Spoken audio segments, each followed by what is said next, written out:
Today, we're going to talk about something that might seem a bit confusing at first, but we promise to explain it in a way that's easy to understand. So, what are we talking about today? Stocks! Imagine you have a lemonade stand and you want to take it to the next level, making it a lemonade empire. What would you do? Well, you can either do all the work yourself, or you can get others to help you. And that's where stocks come in.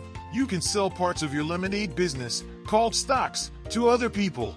When someone buys a stock, they become a partial owner of the business. If the lemonade stand is successful and makes a lot of money, the value of the stocks will go up and the stock owners will make money too.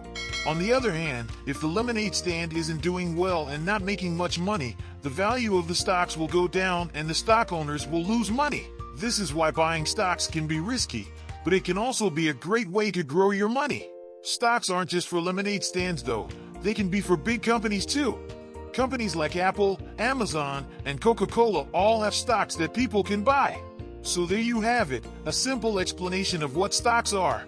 Remember, investing in stocks can be risky, but if you do your research and make smart choices, it can also be a great way to grow your money. Don't forget to subscribe, and make sure you check out our next video to take control of your finances.